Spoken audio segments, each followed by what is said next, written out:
Amen, amen.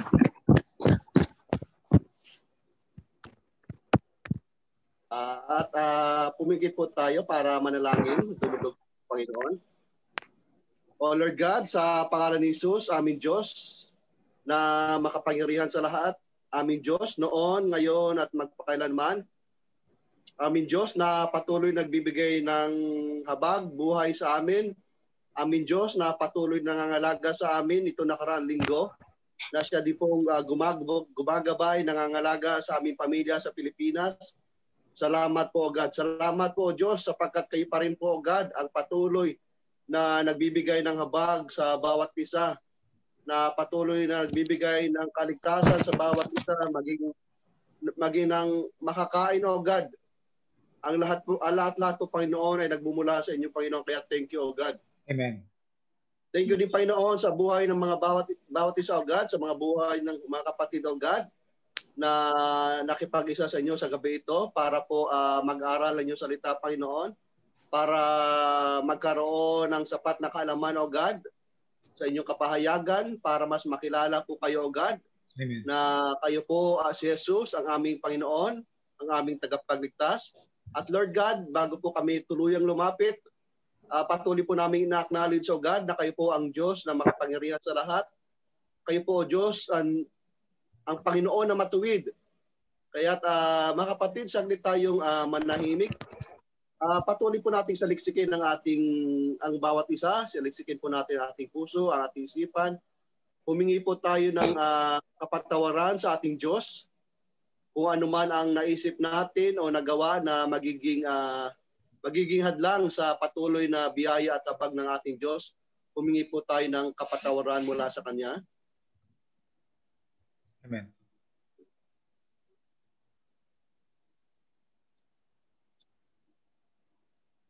Hallelujah, Panginoon. Hallelujah, O Diyos.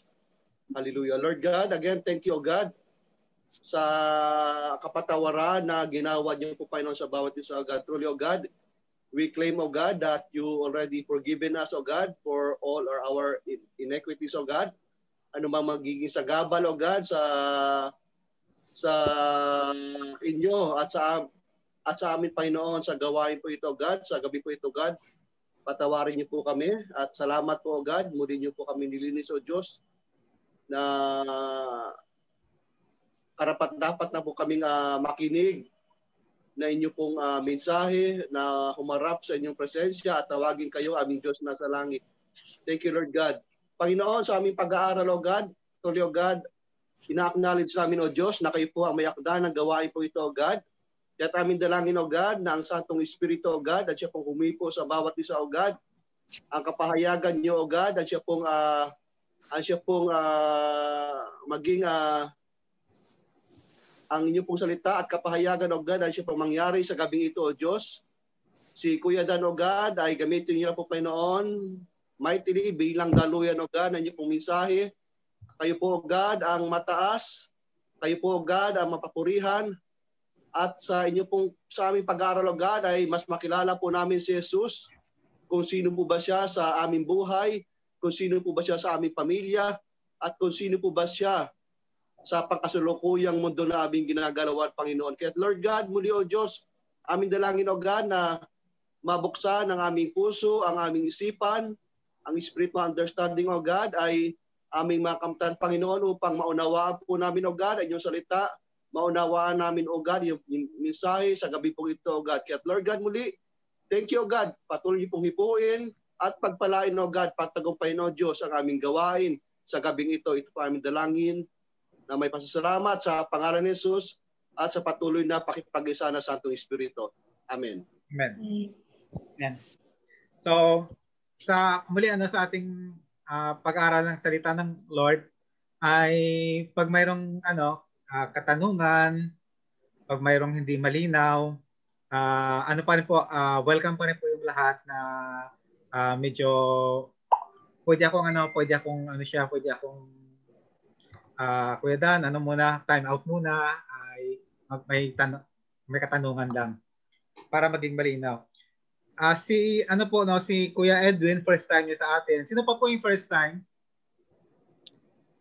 Si Ate Jane. First time din po, Ate Jane. wala kang sound ate. First time? Yes, first time po. Taga saan ka po, sis? Iloilo. Ay, ikaw ba yung nakausap pag ng taga Iloilo? Ay, nakalimutan ko. Parang hindi naman. Hindi, iba siguro yun. Okay. Parang iba nga. Nakausap ako taga Iloilo. Ano ako? Bacolod ako. Bacolod. Okay. So, okay. Ano yung pangalan mo dun sa FB?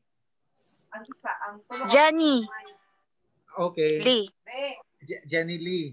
Okay. Sabihin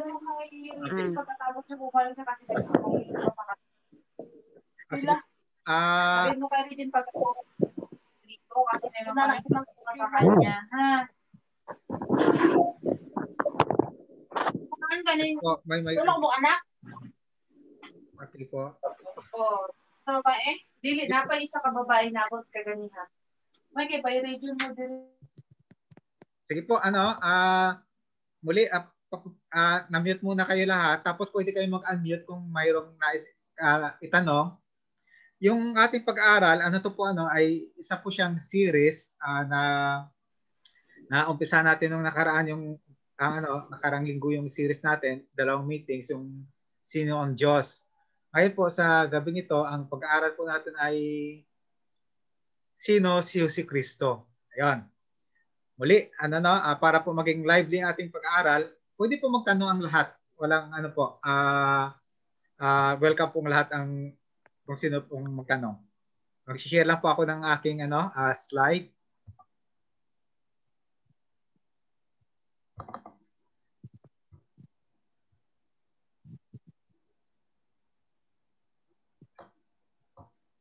Dali lang po, ayusin ko lang po ang aking screen. So, yung topic natin sa gabing ito, sa ating series, sa pangalawang topic, para po sa hindi naka-attend nung nakaraan, ang pinag-aaralan namin ay sino ang Diyos. Ngayon naman, sino si Jesucristo. Bali pang na to natin, pang 1, 2, 3, 4, pang 5th pa lang natin na online Bible study. So, sino si Jesucristo? Yun pong topic natin. Ito sa ating introduction ay nais ko pong ipabasa ang ating introduction kay Kuya Dennis. Kuya Dennis, pwede mong basahin yung introduction natin?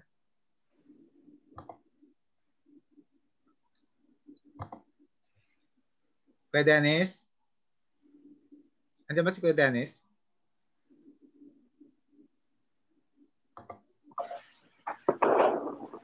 Kuya Dennis? Si Kuya Rene Tuale. Pakibasa Kuya Rene Tuale ng ng ating introduction. Kuya, nag-CR po siya. Pasensya na po. Ikaw Kuya Ate Beth, pakibasa. Hindi ko mabasa, Kuya. Pasensya. Ang liit. Pasensya na po. Sinong malino yung mata? Sige, si Ate Jane kasi bago siya. Ate Jane, pakibasa Ate Jane. Nababasa mo Ate Jane?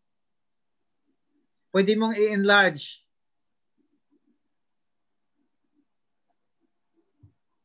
Paano ba to? Sige. Sige, boses, okay na. Okay po. Okay na, babasahin ko. Apo, yung introduction na. Sige. Walang katuruan na pinagtatalunan ng higit ng mga tao at relihiyon maliban sa pagiging Diyos at manunubos ni Hesus Kristo. Ito ay dahilan sa ang Kristiyano mismo ay tumitindig o bumabagsak ayon sa paniniwalang ito. Kung si Kristo ay hindi Diyos, walang Kristiyanos mismo kung siya ay hindi nabuhay na muli. Walang Kristiyanismo si Kristo at ang tunay na iglesia ay iisa. Wika ni San Pablo. Sige, ate, okay na po. Thank you po. Okay. So, ang sabi sa ating sa ating introduction, wala daw pinagtatalunan na higit pa ng mga tao, yung mga iba't ibang tao, yung mga atheist, mga Kristiyano, mga iba-ibang sekta ng reliyon, walang pinagtatalunan na higit pa yung pagiging Diyos ba o at manunubos ng ating Panginoong Hesukristo. Sabi dito, ito ang dahilan ang Kristyanismo ay tumitindig o bumabagsak. So sa paniniwala ng mga Kristiyano na ang ating Panginoong Hesukristo ay Diyos at ating manunubos, dito po nakatayo ang ating panampalataya. So sabi nga diyan kung si Kristo ay hindi Diyos, kung si Kristo daw ay hindi Diyos, ibig sabihin tao lang siya, walang Kristyanismo. At sabi din diyan, kung siya ay hindi nabuhay muli, walang Kristyanismo. Diba sa ating Panginoon Jesus tayo po ay naniwala siya ay namatay sa krus ng Kalbaryo. Ang sinasabi diyan, pag hindi siya Diyos, walang Kristyanismo. Pag hindi siya nabuhay muli, walang Kristyanismo. So ito po ay ito po yung yung sinasabi na pinapaniwalaan natin na si Kristo ay ating Diyos at ating manunubos at siya ay buhay na muli sa mga patay. So kung wala daw 'yon, hindi po nag-i-exist yung Kristyanismo. So sabi dito sa ating introduction, si Kristo at ang tunay na iglesia ay iisa. Malalaman natin mamaya bakit si Kristo, ang ating Panginoong Hesus, at ang church, yung iglesia, tawag natin sa sa Tagalog iglesia, church, ay iisa. Titignan natin bakit po ang ating Panginoong Hesus at ang church ay isa. Ito po yung sinasabi ng Efeso 1:22 hanggang 23. So sabi doon, ipinailalim ng Diyos sa kapangyarihan ni Kristo ang lahat ng bagay. At siya ang ginawang ulo ng iglesia. Ito ang katawan ni Kristo. Ang kapuspusan niya at ang kapuspusan niya na pumupuspos sa lahat-lahat. So sabi natin, ang ating Panginoong Hesus at ang church ay isa. So sabi diyan ipinailalim ng Diyos ang kapangyarihan ni Kristo ang lahat ng mga bagay. So sa lahat ng mga bagay, sa church, within the church, ay iginawad sa ating Panginoong Hesus ang lahat po ng kapangyarihan. At siya po ang ginawang ulo ng iglesia. Ibig sabihin, siya po yung head ng ating church. Ang church ay hindi po yung building. Ito po yung ibig sabihin ng church ay kalipunan ng manampalataya. Ibig sabihin, ako at kayo ay yung church, hindi yung building mo. Na sinasabi natin na kinagisnan natin na pag nakita tayo, pag may dumaan tayo sa sa isang building, nakikita natin church, hindi po 'yon. Ang church ay ang literal na ibig sabihin ay kalipunan ng manampalataya. So, ang head daw ng church ay ang ating Panginoong Hesus. Ibig sabihin, tayo po na member ng church, ang head ng ating church ay ang ating Panginoong Hesus. Hindi po yung teacher, hindi yung pastor, hindi yung pare, kundi ang ating Panginoong Hesus. Yan po yung head. Maari po ang pastor ay nagtuturo, mayroon yung teacher ay nagtuturo, pero hindi po sila yung head. Ang head po ang ating Panginoong Hesus. Bakit siya head? Kasi yung sinasabi dito, ito ang katawan ni Kristo. Yung church ng katawan ni Kristo, ikaw at ako ay katawan ni Kristo. Ang kapuspusan niya na pumupuspos sa lahat-lahat. Ibig sabihin ng puspos, yung puspos siya sa pag-ibig, puspos sa kapangyarihan. Ibig sabihin, yung lahat-lahat na pangangailangan natin ay nanggaling sa ating Panginoong Hesus.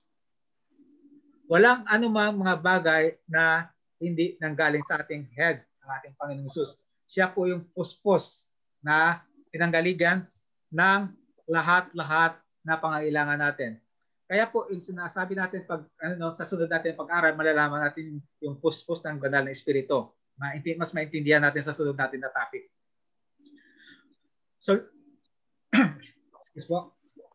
So, maliwanag ba yun? So far, yung sa Ephesians, ang sinasabi ng Ephesians na binasa natin, 1:22-23, ang lahat ng kapangyarihan ay nasa kay Kristo, na ating head ng church, at siya po yung nagsusustain ng lahat ng members nito. Tayo yon. Ibig sabihin, lahat ng pangangailangan natin ay manggagaling sa ating head ng church, ang ating Panginoong Hesus. So, mayroong bang nais magtanong muna bago tayo magpatuloy? Nais idagdag?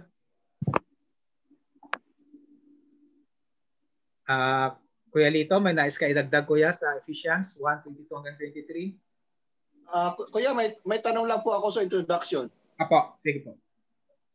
Tanong ko lang po. Kasi may sinabi po dito, ito ay dahilan sa ang Kristyanismo ay tumitindig o bumabagsak ayon sa paniniwalang ito. O ulitin ko muna, simulan ko na. Walang katuturan na pinagtatalunan ng higit ng mga tao at reliyon maliban sa pagiging Diyos at manunubos ni Kristo. Ito ay dahilan sa ang Kristyanismo ay tumitindig o bumabagsak ayon sa paniniwalang ito. Kuya, ang tanong ko lang po ay ganito po. Ibig mo ba sabihin pag hindi tayo lubos na kumikilala sa ating Panginoong Hesus bilang manunubos, ang ibig po ba sabihin niyon ay hindi po tayo isang tunay na Kristiyano o hindi po tayo isang matibay na Kristiyano? Base po dito sa ating introduction. Okay. So, sa ating introduction muna, yun, balikan natin yung nakaraan natin na first two topics natin yung gospel presentation. Kasi nagkaroon kami po ng gospel presentation.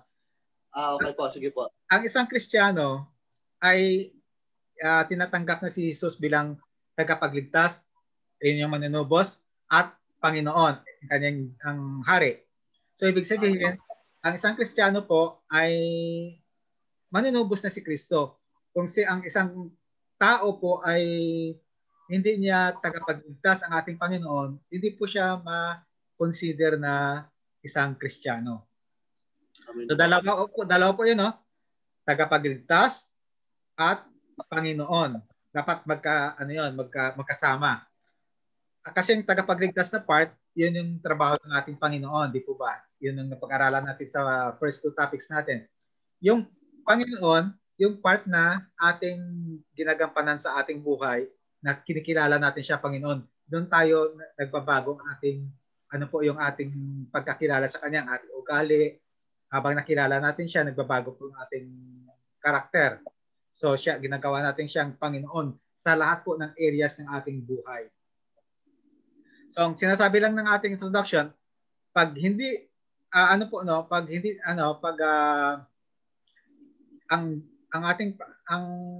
kasi ang question kasi lagi ay si Kristo ba ay Diyos at manunubos. So ang sinasabi natin, pag si Kristo ay hindi siya Diyos at manunubos, walang Kristyanismo. At sinasabi din natin, pag si Kristo ay hindi Diyos, walang Kristyanismo. At si Kristo kung hindi siya nabuhay muli, na yung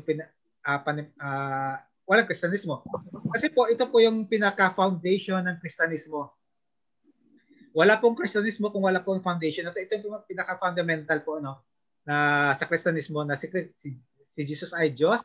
Siya po ay namatay sa krus ng Kalbaryo at nabuhay muli para tubusin. Siya ay Diyos. Siya po ay namatay sa krus ng Kalbaryo para tubusin ang kasalanan ng sanlibutan. At siya po ay nabuhay muli. At sa kanyang pagkabuhay, tayo man din ay nananiwala sa Kanya ay may pag-asang mabuhay muli. Yun. So yan ang foundation ng Kristyanismo. Sige po. Mayroon pa pong katanungan. Kuya Lito, okay na po yan? Okay na po, Kuya. Kasi parang ibig po sabihin, Kuya, depende po sa pagkakilala natin kay Jesus kung tayo po ay titindig at babagsak Amen. sa ating pong bilang tao, bilang isang mananampalataya at bilang isang iglesia. Amen po. Yan po daw ang sinasabi ni Kuya Lito, pag tayo ay ang mamaya matadaanan natin yan. Sige po, Kuya. Sabi ni Kuya. Okay po. May nais pa bang magtanong? Mag-clarification? May nais idagdag? Pag wala na po, diretso po tayo. Ito po yung sinasabi. Sa katotohanan ito po yung sinasabi ni Kuya Lito, nakatayo ang iglesia at gayon din ang bawat isang Kristiyano. Hindi tatatag ang ating panampalataya kung hindi wasto ang ating pagkilala kay Jesucristo. So yung sinasabi ni Kuya Lito kanina, dito po nakatayo yung church,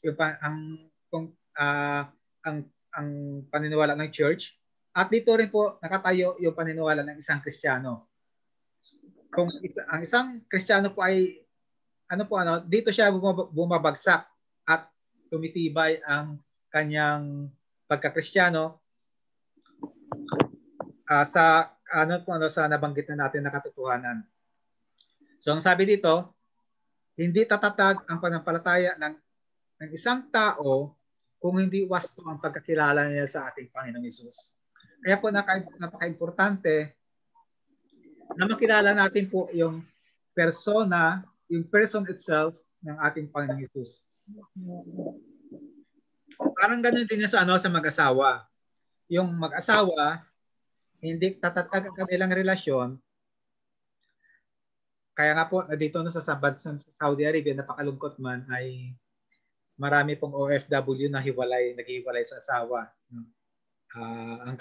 Kasi po, dahil po lack of communication, kung ano pa man ang dahilan. Ganon din po yung sa Kristyanismo. Pag tayo ay hindi po tama ang pagkakilala natin sa ating Panginoong Hesus, kung ikaw ay lalaki, tapos yung iyong asawa ay hindi mo rin kinakilala bilang mong asawa, hindi po tatatag ang inyong relasyon. So, example yun ang mag-asawa.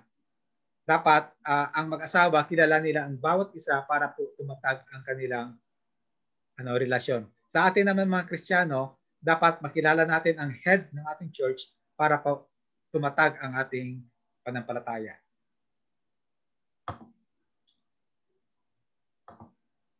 So, ang tanong, sino si Kristo?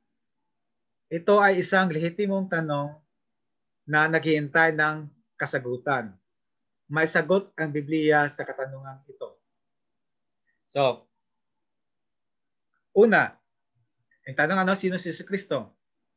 Marami pong mga bagay tungkol sa ating Panginoong Hesus, pero tatalakayin natin ang ilan sa yon. Ang pagkaalala ko 3 ang ating pag-aralan.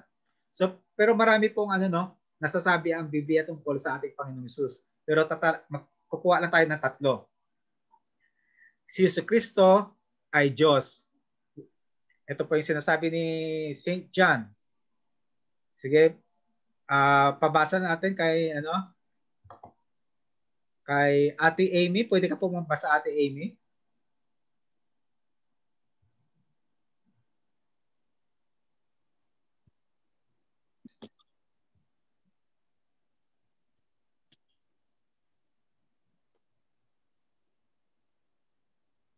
Wala ka pong sound, Ate?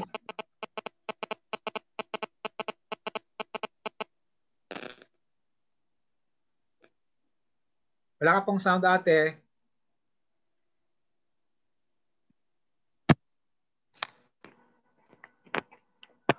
Narinig po?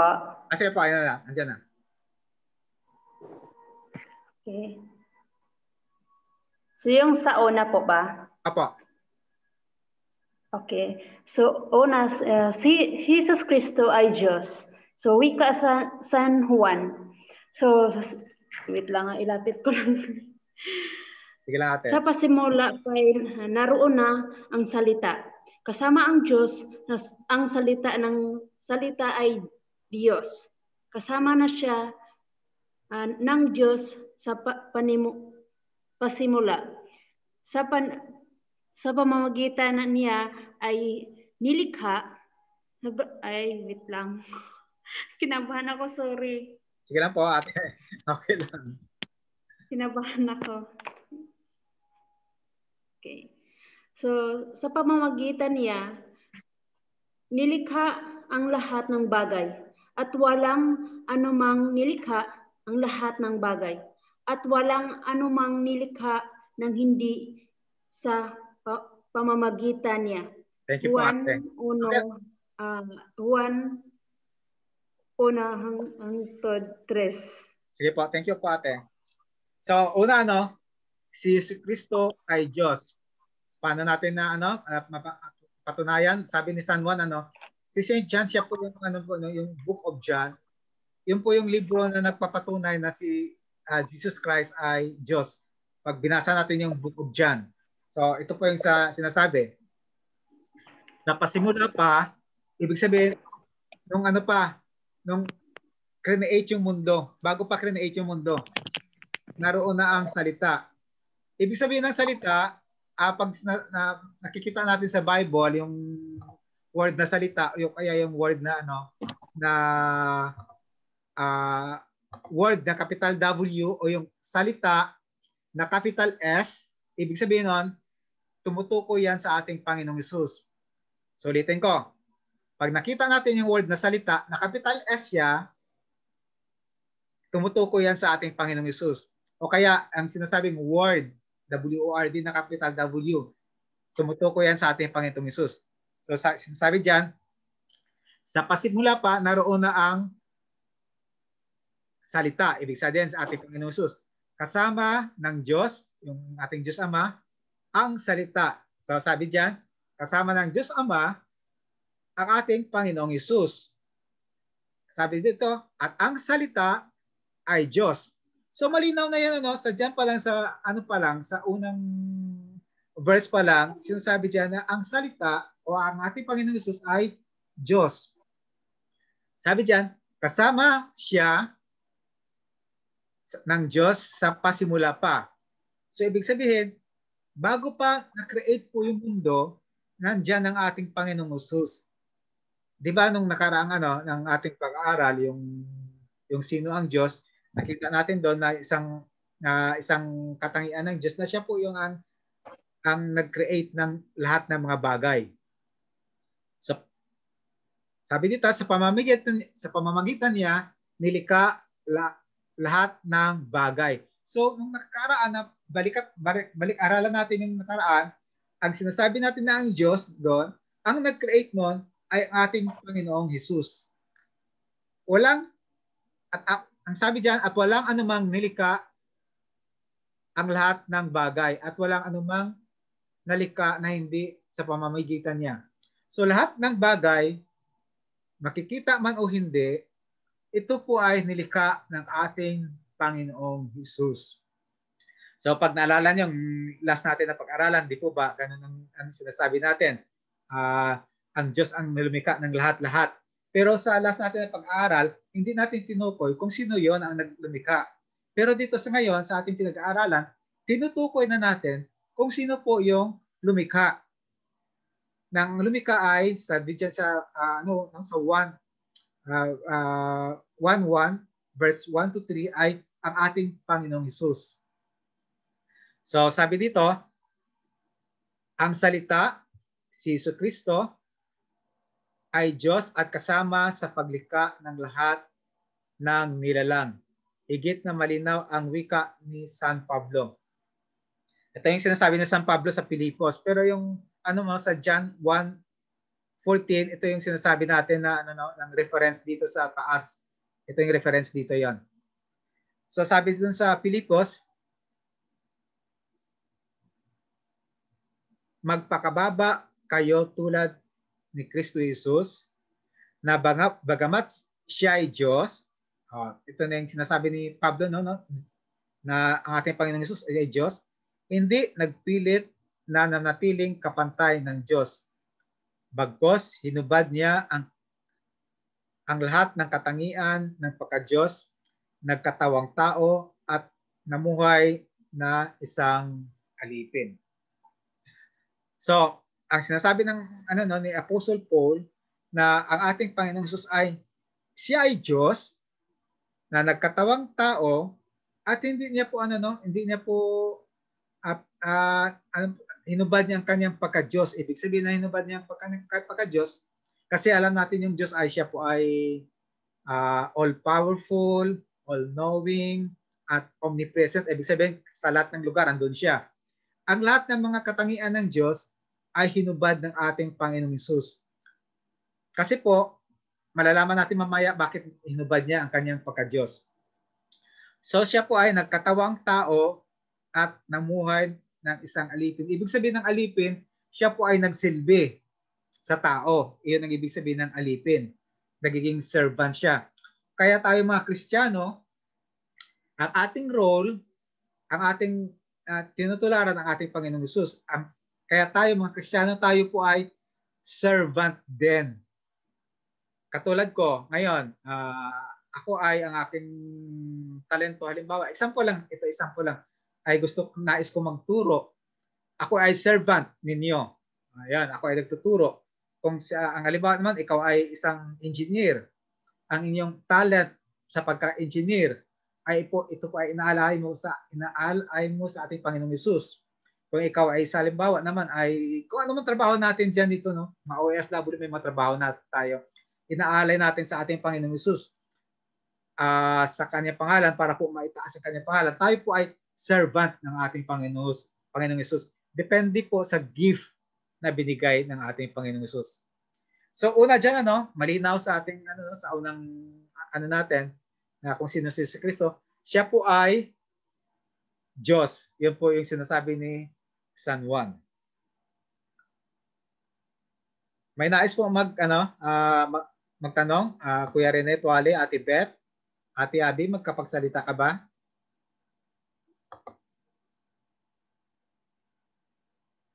Si Kuya Dennis, mayroong kaidagdag Kuya Dennis? Okay na po kuya, malinaw naman po kuya. Wala bang tanong? So, una si Kristo ay Diyos. So kanina sa atin natin na kailangan ang pagkakilala natin kay si Kristo ay tama, di po ba?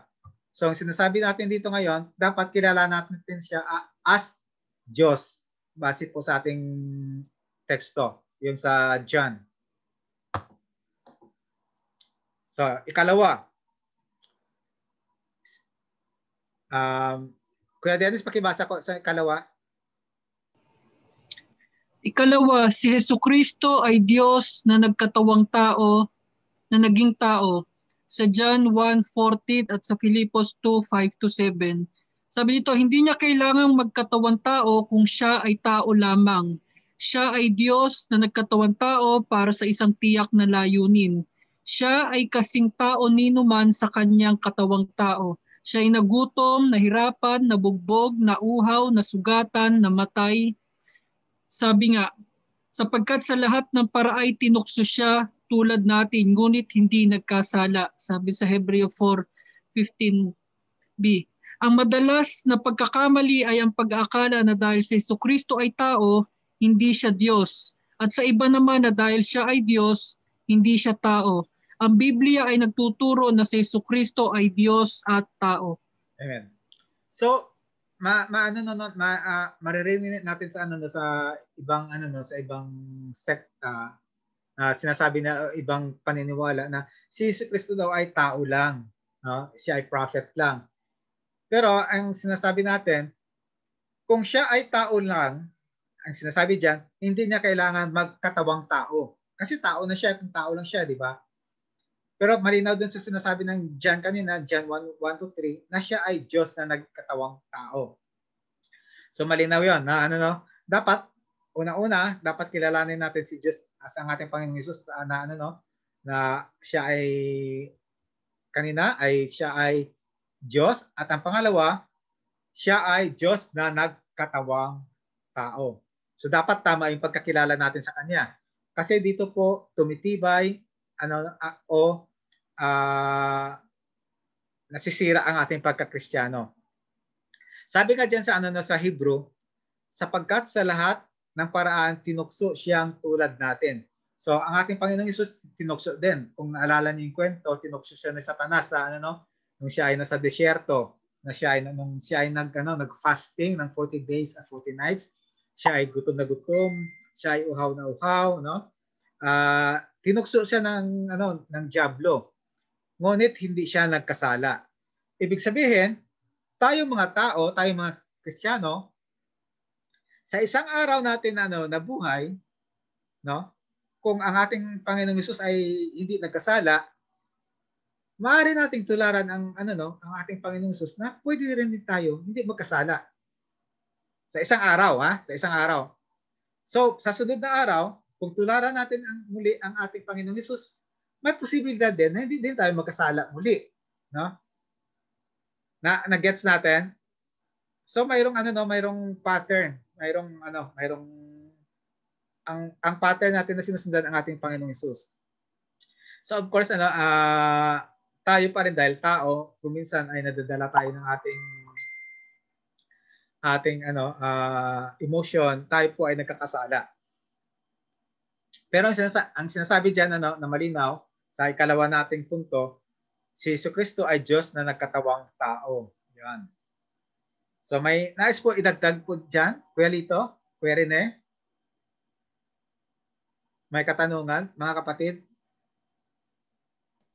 Maliwanag po Kuya, ayos lang po. Ate Gemma, Ate Jane, okay lang? Ate Joanne, Ate Lorna? Yes po Kuya, okay lang po. Ate Gina, okay lang po Ate Gina? Sige, pag wala. Sige, diretso Okay tayo. lang po. Diretso tayo. So dalawa na yun, Una, ang Jesucristo ay Diyos. Ang pangalawa, si Jesucristo ay Diyos na nagkatawang tao. At ang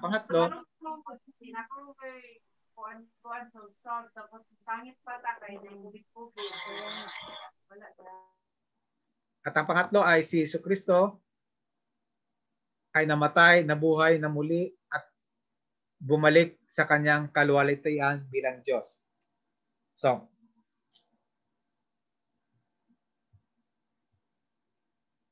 Kuya Gio, pakibasa Kuya Gio. Andiyan ka Kuya Gio? Saan po Kuya? Ay, katatlo Kuya. Ikatlo. Si Jesucristo ay namatay, nabuhay na muli at bumalik sa kanyang kaluwalhatian bilang Diyos. Kaya Ama, ipagkaloob mo sa akin ang karangalang taglay ko sa piling mo bago palikhain ang sanglibutan. Dito ay maliwanag natin ito kay ni Jesucristo ang panahon bago pa siya pumasok sa kasaysayan ng tao o bago siya nagkatawang tao. Ito ay pinatitibayan ni San Pedro sa kanyang pangaral sa mga Hudyo. Ang Diyos ng ating mga ninuno ang muling bumuhay kay Jesus na pinatay ninyo ng inyong ipabitay sa krus. Iniakyat siya ng Diyos sa kanyang kanan bilang tagapanguna at tagapagligtas upang bigyan ng pagkakataon ang mga Israelita na magsisi, tumalikod sa kanilang mga kasalanan at sa gayon sila ay patawarin. Amen. So, i-recap natin para malinaw. So, una, si Jesucristo ay Diyos. Pangalawa, si Jesucristo ay Diyos na nagkataong tao. Pangatlo, si Jesucristo ay namatay, nabuhay, namuli at bumalik sa kanyang kaluwalhatian bilang Diyos. So, ito po dapat ang tandaan natin na napaka-importante po sa isang Kristiyano at sa isang church, no? Dito po tayo, kung hindi po tama ang pagkakilala natin sa kanya, hindi po tayo lalago bilang Kristiyano. So ito po ang sinasabi ng Diyos, no? Nung alam natin, siya ay napako sa krus ng Kalbaryo, siya po ay namatay. ito po no, sa John 17, ito po yung tagpuan na nagpipray ang ating Panginoong Hesus. After 2 chapters sa John 9, chapter 19, ipapako ng ating Panginoong Hesus. So bago siya ipako, ito na po yung sinasabi niya. Ipagkaloob mo sa akin ang karangalan na taglay ko sa piling mo bago pa likhain ang sanlibutan. So ang ating Panginoong Hesus, decided na siya na ialay niya ang kanyang buhay para sa atin. Tandaan natin po inaalay ng Lord ang kanyang buhay, no? Para sa atin. 'Yun ang tamang word, inaalay, no? Sabi niya, ipagkaloob. Ibig sabihin, ibalik mo sa akin ang aking karangalan. Ano ang karangalan niya? Ang karangalan niya bilang Diyos. Nataglay ko sa piling mo. Ayan, sabi niya, nataglay ko ang karangalan ko bilang pagka-Diyos na kasama kita sa piling mo, sabi niya, bago pa likhain ang sanlibutan. So kung tao lang ang ating Diyos, ang ating Panginoong Hesus, hindi niya po sasabihin na mayroong siyang karangalan na taglay niya bago pa likhain ang sanlibutan. Kasi po alam natin po, wala pa pong tao bago likhain ang sanlibutan, di po ba? So sabi niya, Panginoong Ama, ibalik mo sa akin ang aking karangalan, ibig sabihin ang kanyang pagka-Diyos, ang taglay niya, bago pa likhain ang sanlibutan. So maliwanag diyan sa verse na yan na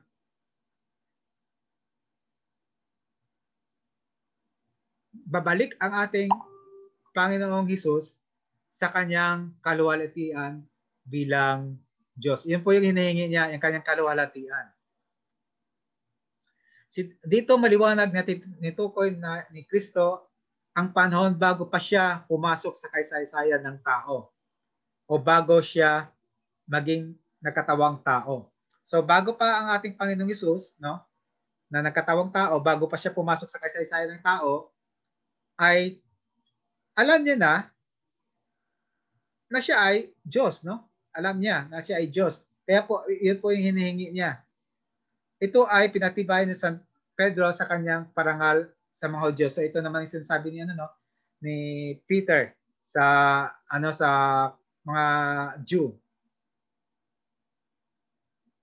Ang Diyos ng ating mga ninuno, kaya ang Diyos ng ating mga ninuno, ang tinutukoy niya na Diyos ang ating Panginoong Hesus, ang Diyos ng ating mga ninuno ay muling bumuhay. Ito po yung Diyos ito yung Diyos Ama. Ang Diyos ng ating mga ninuno ay muling bumuhay kay Hesus. 'Yon. So ito po yung yung ang sa Gawa 5:30-31 at saka yung yung sa John 17 verse 5. Ito po ay isa po yung tema. Isa pong tema niya. Na na ang Diyos ay inihingi ng na bubuhayin niya ang kanyang ang ating Panginoong Hesus para po maibalik sa kanyang karangalan, sa kanyang kaluwalhatian. At sabi diyan, inakyat siya ng Diyos sa kanyang kanang bilang tagapanguna at tagapagligtas. Alam niyo po, pag may naririnig tayo sa Bible na mga salitang Jesus is seated at the right hand of God, o kaya sa Tagalog, ang ating Panginoong Hesus ay nakaupo sa kanang kamay ng Diyos Ama. Ang ibig sabihin niyan, whatever na mission ng ating Panginoong Hesus ay tapos na. Pag tapos na kasi yung mission ng isang ng ating Panginoong Hesus, andun siya sa luklukan ng kanyang Diyos Ama sa kanan. Kaya ka po yung mga unang panahon, yung mga tradisyon ng unang panahon sa mga Israelitas, pag nanonood kayo ng mga medieval mga movie, pag ang isang tao ay nagkaroon siya ng misyon, pag na-accomplish niya yung kanyang misyon, saan siya po nakaupo? Sa kanang kamay ng hari. Yun po ang representation na tapos na po ang kanyang misyon. Kaya po yun po yung sinasabi ng ng gawa, no? Inaakyat siya ng Diyos sa kanyang kanan bilang tagapanguna at tagapagligtas. So ibig sabihin, na-accomplish na ng ating Panginoong Hesus ang kanyang misyon na siya po ay tagapanguna ng iglesia, ang head natin, at ang ating tagapagligtas. Yun po ang ibig sabihin, na-accomplish niya na. Kaya po, nakaluklok siya doon sa kanang kamay ng Diyos Ama. Mayroong pong dagdag, Kuya Lito, Kuya Rene, Ate Beth, Kuya Dennis. Okay lang po, Kuya. Tandaan natin, ang trono sa langit ay iisa lang. Pag sinasabi narinig tayo sa Bible, pag binabasa tayo sa Bible na Jesus is seated at the right hand of God, ibig sabihin, noon, kasi isa lang yung trono doon eh. Di ba? Kung he is seated at the right hand of God, ibig sabihin noon, he is a co-occupant ng throne. Co-occupant siya ng throne. Ibig sabihin, nakaupo din siya sa trono. Hindi po yung may dalawang silya doon na dalawang trono, andun siya sa kanan. Ang ibig sabihin noon, co-occupant siya ng throne. Kasi po, ang trono sa langit ay isa lang. Kaya po, hindi po maaaring umupo ang ating Panginoong Hesus sa trono kung hindi po siya ay Diyos. Yan.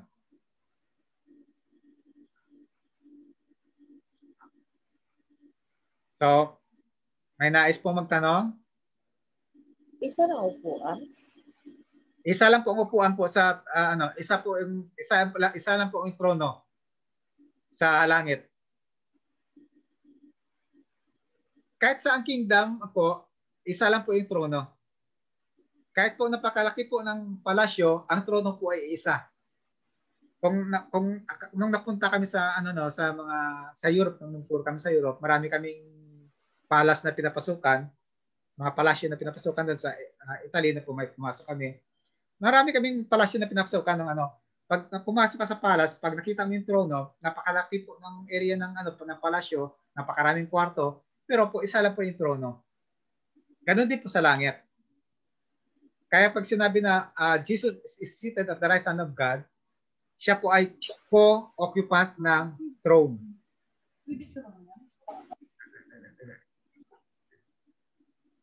Kuya, paano i-illustrate yung co-occupant, Kuya?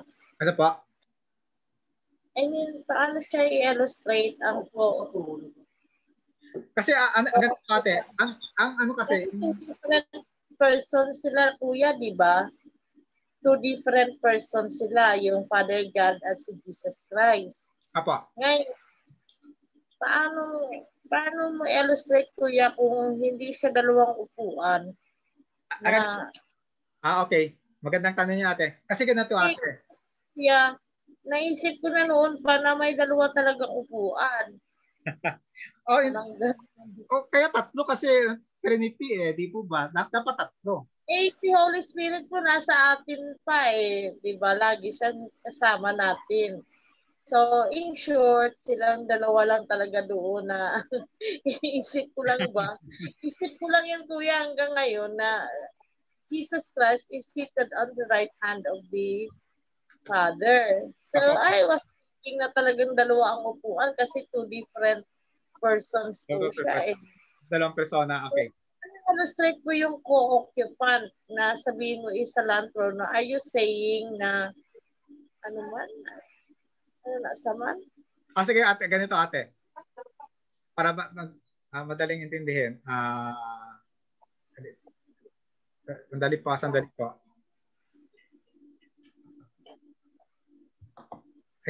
Sandali po. Ganito po, ate. Tayo mga taong iniisip natin ay yung yung lagi siya ini-equate natin sa in a material world yung yung pag-iisip natin. Halimbawa, trono. Iniisip natin in a material world. Upuan, isang upuan kasi that's material. Actually, pag sinasabi natin at trono ng Diyos, wala tapat naman talaga nakakita ng trono ng Diyos. Di po ba? So hindi siya maari, hindi natin alam kung ito po ay material o ano siya, immaterial. Maring ito ay sinasabi lang sa atin para po maintindihan natin yung trono ng Diyos. Yun ang malinaw yon kasi wala pang nakakita naman eh, di po ba? Kaya po sinasabi na trono ng Diyos, yung ano, yung representation no, pag ano, hindi siya po yung material na katulad ng inisip natin yung nga nabanggit mo, ng material ano, sense. Kung di, pag ito po ay ang trono po ay representation kung dito sa lupa no, ay representation siya ng kapangyarihan. Representation siya ng ano ng kingship. No, ganun siya. So, ang representation ng kingship ay ang trono. Nagre-represent siya sa ano, yun po yung upaan niya. So ngayon, ang ano po no, yung Holy Spirit naman, kahit nasa sa atin pa siya, andun po ano ba siya? Kasi ang Holy Spirit ay Diyos din po ba? Isa sa atin yung ano, Diyos ay ano siya, omnipresent. Ibig sabihin, andun din siya sa langit kahit nasa atin siya. Di po ba? Kasi omnipresent siya. Kung otherwise, kung wala siya sa langit, andito lang siya sa atin, hindi na siya omnipresent. Ngayon, pag sinasabi natin co-occupant siya, hindi lang naman ang ating Panginoong Hesus ang co-occupant ng trono ng Diyos Ama. Kahit ang banal na Espiritu, siya din po ay co-occupant ng trono ng Diyos. Yung pong ibig sabihin po huwag natin ay lituin ang ating sarili sa so yung iniisip natin lagi, mga tao na in a material world, ini-equate natin yung kaharian ng Diyos. Hindi po yun. So magandang tanong yun, Ate Beth. Magandang tanong yun. Sige, may nice pa po idagdag?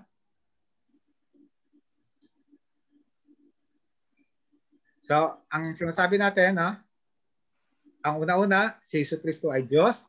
Importante yon. At ang pangalawa ay,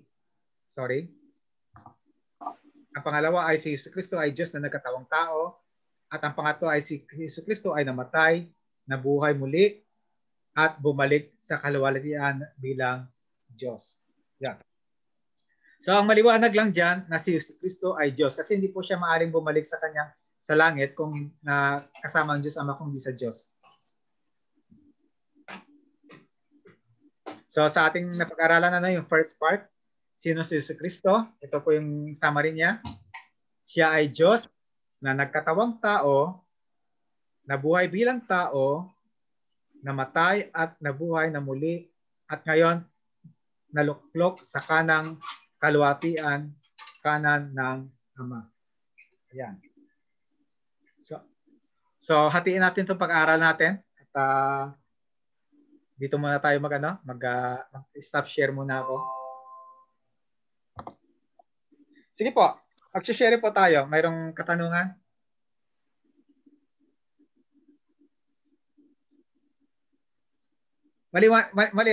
Maliwanag ba yung ano?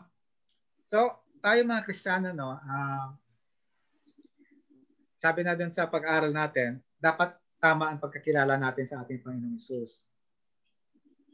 Katulad nga yung sabi natin sa mag-asawa, dapat tama ang pagkakilala natin sa ating may bahay. Kung kayo man ang babae man, dapat tama ang pagkakilala niyo sa inyong asawang lalaki. Kasi po kung mali, kung minsan nagkakagulo tayo dahil po halimbawa ang gusto ng asawa ko ay ganito, tapos iba pala yung ginagawa ko para sa kanya, no? Ganon din sa asawang lalaki. Kaya dapat po tama po ang pagkilala sa persona. Napaka-importante po kasi po ang namatay sa krus ng Kalbaryo ang ating Panginoong Hesus, yung persona, the person of Jesus. Kaya dapat tama ang pagkakilala natin sa Kanya. Kasi kung mali na pong pagkakilala natin sa Kanya, hindi po tama hindi po tayo matatawag na actually na halimbawa, ang pagkakilala natin sa Kanya ay tao lamang, hindi po tayo matatawag na Kristiyano. Kung tayo po ay naniwala naman siya ay Diyos at na siya ay Diyos lang at hindi naging tao, kasi mayroong paniniwala na ganyan, hindi po tayo Kristiyano. Ang Kristiyano po ay doon nakatindig ang kanyang paniniwala na si Kristo ay Diyos at tao, na nagkatawang tao.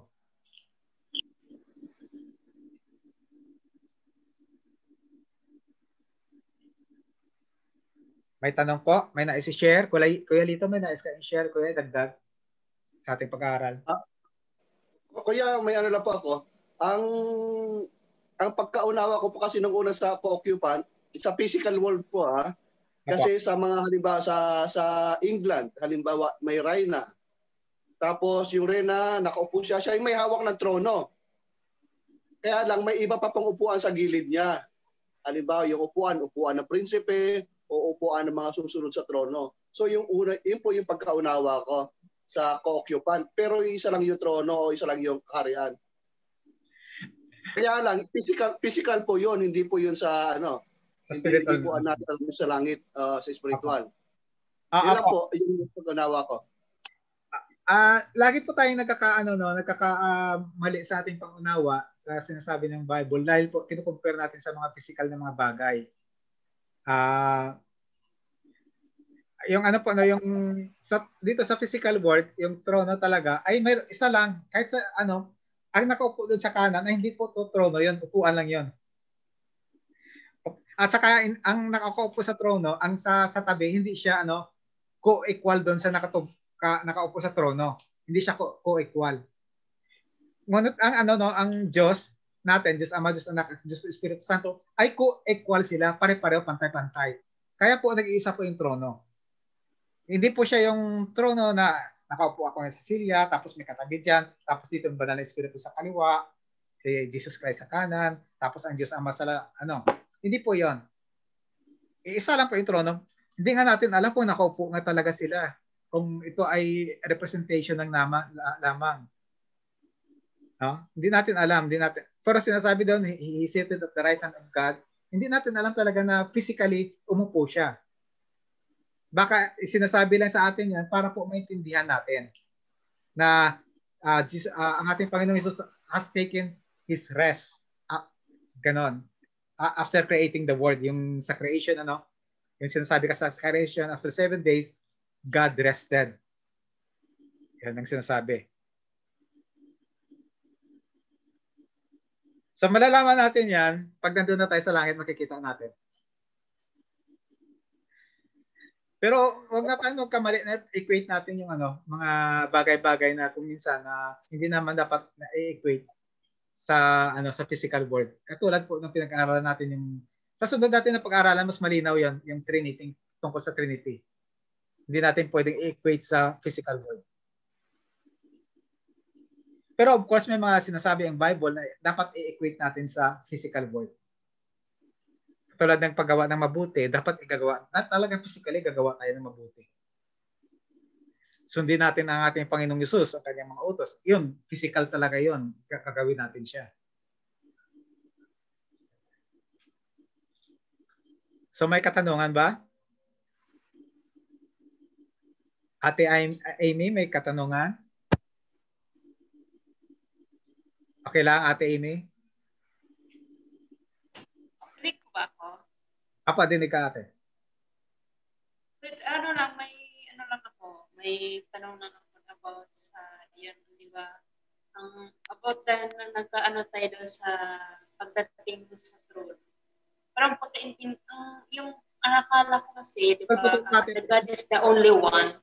Ayan. The God is only one. Isa lang ang Panginoon. At special lang siya yung, isa lang siya at walang lamang sa kanya. Siya yung nakaupo sa throne na kumbaga siya yung gumagabay sa atin. So walang ibang, kumbaga isa lang ang trono. Yun ang pagka-intindi ko is the God is only one. Kumbaga walang mataas sa kanya at walang pantay sa kanya. Apo, ate, tama. Tama yung sinabi mo. Isa lang po yung Diyos. Isa lang.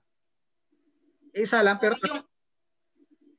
Yes. Kasi di ba narinig ko yung ng tanong ng iba is, di ba yan sabi nila na bakit yung may nakaupo pa or ilang upuan, ang pagka-intindi ko sa is just instrumento na parang instrument lang siya para ipakilala natin na may ano talaga, kumbaga about sa trono. Tama yun natin. Pero physical, sa totoo talaga, it's only one chair. Kumbaga, yun ang pagkaintindi is only one chair, doon si God at wala nang iba. Tama yung pagkaunawa mo. Tama yan. Isa lang po siyang instrumento at wala naman talaga nakikita kung ano ba talaga. But yan, parang isa lang siya na instrumento para ipakilala natin. Parang si Jesus, nung pagpunta ni Jesus, parang si Jesus na pagkatao siya. Isa lang siyang instrumento para makilala natin na may Panginoon na gumagabay sa atin at hindi tayo magsamba ng iba kundi the only one, the Holy God in heaven, siya lang yun talaga isang Panginoon. Parang, yes. Kung bibigyan natin ng iba pang mga example, kahit mga king, or king isa lang sa isang country, parang sa atin, hindi naman pwedeng maging, kung natin siya into the physical, hindi naman pwedeng dalawang presidente. Diba? So, dapat isa lang.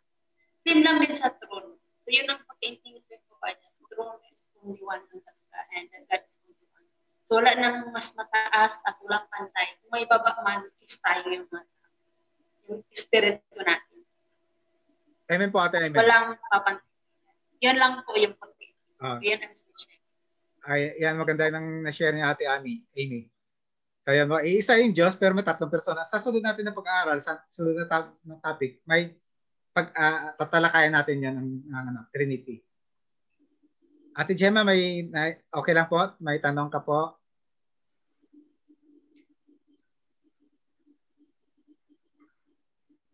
Kuya Edwin, okay lang po? May tanong? May nais idagdag Kuya Edwin? Si Bro Edwin, siya sa Riyadh. Ate Det, Ate Sara, okay lang? Ate Gina, Ate Joanne? Okay lang po, Kuya. Ate Jane, may nais kayo dagdag Ate Jane? May share?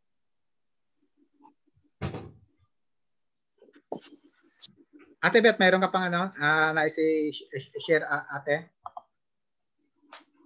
Wala na po. Malinaw naman, Kuya. Wala po. Kompleto naman. Apo. Atin lang natin pag-aral natin kasi next week pwede ito may nais kayo dagdag po sa sa ayos na po Kuya, maliwanag naman po. So natalakay natin sa gabing ito, napaka-importante, sabi natin, yung Kristyanismo, yung tao, ang Kristiyano, at yung iglesia, yung church, ay nakatindig doon sa paniniwala na paniwala na si Jesucristo ay Diyos, siya ay nagkatawang tao, siya ay nabuhay, namatay, at nagbalik sa luklukan ng Diyos, sa kalulutian ng Diyos. Dapat po matandaan natin yon, yung napag-aralan natin. Kasi po, sabi nga doon sa ating introduction kanina, dito po nakatayo tayo o babagsak. At sinasabi din doon sa introduction natin kanina na hindi po tayo lalago kung hindi tama po ang pagkakilala natin sa ating Panginoong Hesus. Yan. So, amen po. Kuya Jason, magandang gabi po. Medyo medyo late ng konti. Si Kuya, andiyan pa ba? Wala na si Kuya Tong. Ate Abby, makapagsalita ka? May audience sa duty. Sa duty yata. Kuya Dennis, may dadagdag ka pa, Kuya Dennis? Malinaw naman po, Kuya. Kompleto naman po.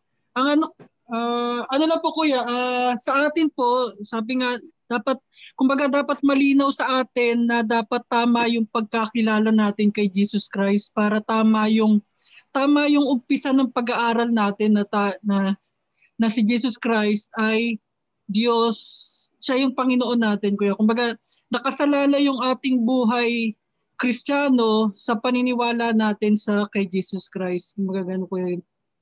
Dapat tama yung pagkakilala natin para tama yung pananampalataya natin. Amen. Kuya Lito, may dagdag ka pa? Bago tayo magsara sa panalangin.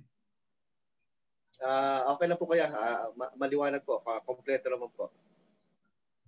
Sige po. At medyo na late si Kuya Jason. Kuya Jason, pasensya na. At medyo patapos na kami.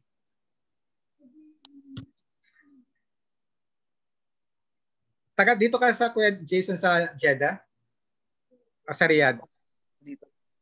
Sa Jeddah po. Saan ka dito sa Jeddah? Sa may Paris din po. Anong work mo po, bro? Driver po. Sa family? Company po. Company. Okay. Anong company ka?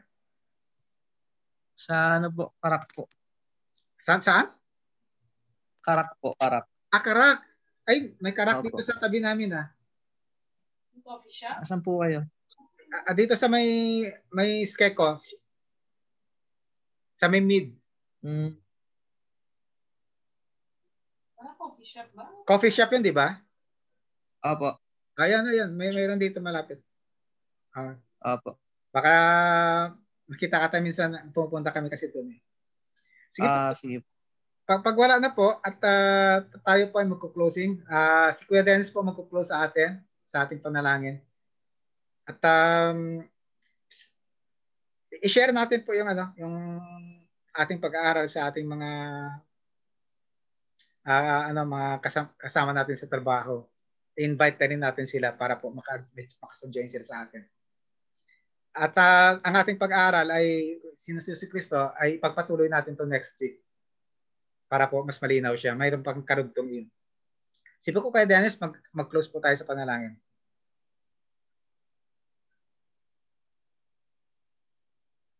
Sige po mga kapatid, muli po magandang gabi po sa lahat at salamat po sa mga buhay niyo po na nakasama namin ngayong gabi.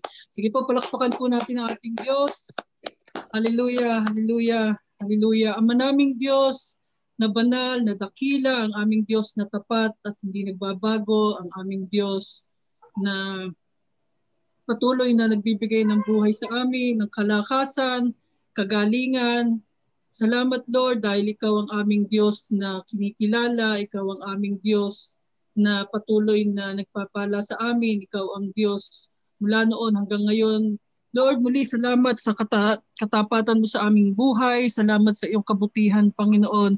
Lord God, muli sa pangalan ng iyong anak na si Jesucristo na aming Diyos at tagapagligtas at sa gabay ng Santong Espiritu, kami po ay nagpapasalamat Lord sa gabing ito na kami po ay muli ay pinagsama-sama mo Panginoon. Nakasama namin si Ate Gemma, nakasama namin Lord si Ate Jane, si Kuya Jason, si Ate Amy, si Ate Joanne, Lord si Kuya Edwin, si Kuya Det, si Ate Sarah, si Ate Gina. Lord God, mali salamat po sa buhay ng aming mga kapatid, Panginoon, patuloy naming itinataas sa iyo ang kanilang buhay. Patuloy namin, Lord, na tinadalangin, Lord, na ang gawain ito, Panginoon, ay magkaroon po ng katagumpayan. Every week, Lord, every Wednesday, Panginoon, ay makasama namin, Lord, ang aming mga bagong kapatid at sama-sama kaming mag-aral at kilalanin ang iyong anak na si Jesucristo bilang aming Diyos at tagapagligtas. Lord God, salamat po sa aming mga buhay. Patuloy na ang iyong proteksyon at kaligtasan, Lord, ay patuloy mong ibigay sa amin, sa aming mga trabaho, Lord, sa trabaho ng aming mga kapatid. Lord, ay dalangin po namin na ikaw ang mag-ingat sa kanila. Ikaw po ang magpala, Panginoon. Lord God, iparanas mo sa kanila ang iyong kapangyarihan, iparanas mo sa kanila ang iyong pag-ibig, Panginoon, ang iyong pagpapala, Panginoon, sa kanila, ang iyong biyaya at habag, Panginoon, ay patuloy nilang maranasan, Panginoon. Lord God, muli salamat po sa gabing ito na binuksan mo ang aming mga puso, ang aming mga pandinig, Lord, na tanggapin ang iyong mga salita, Panginoon. Tanggapin namin ang iyong anak na si Jesucristo bilang aming Diyos at tanging tagapagligtas, Panginoon. Lord God, muli ang aming buhay Kristiyano, Panginoon. Dalangin po namin na ito ay lumago sa bawat isa sa amin, Panginoon. Lumago ang aming pagkilala sa iyo, ang aming pag-ibig sa iyo at aming pagsunod sa iyo, Lord God. Muli, salamat po. Dalangin po namin, Lord, na bigyan mo kami ng maayos na kapahingahan ngayong gabi at sa araw ng bukas, bagong buhay, bagong biyaya at habag ang ipagkaloob mo sa amin. Lord God, muli, ikaw lamang po ang aming kikilalaning Diyos dahil ikaw ang aming Diyos na lumikha sa amin, lumikha ng langit at lupa. Salamat, Lord. At ang Santong Espiritu ang siyang patuloy na gumagabay at nangunguna sa amin, Lord, sa aming pag-aaral. Siya ang dalangin po namin ang wisdom at knowledge ay lagi mo pong ipagkaloob sa amin at patuloy naming pinagpapasalamat ang buhay ni Kuya Dan, Lord, at ang mga nakasama po namin, Lord, sa Sector 1, kay Kuya Lito, kay Ate Beth, kay Kuya Rene, kay Ate Abby, kay Kuya Gio. Lord God, muli salamat po sa lahat ng aming mga buhay. Ikaw po, Panginoon, ang patuloy na kumilos at mag-ingat sa aming lahat. Lord God, muli ito po aming dalangin na punong-puno ng pasasalamat at pagpupuri sa pangalan ng iyong anak na si Jesucristo at sa gabay ng Santong Espiritu. Amen. Amen. Thank you po mga ate, mga kuya. Thank you po sa oras. Salamat po, Kuya. Sige po. Salamat po mga kuya. Ate Sara, Ate Det, at Kuya Edwin, si Ate Joanne, Ate Amy, Ate Jane, Ate Jema, Kuya Lito, Kuya Jayton, Kuya Gio, Kuya Dennis. Thank you po sa lahat po. See you po. See you po sa sa group chat. Maraming salamat po.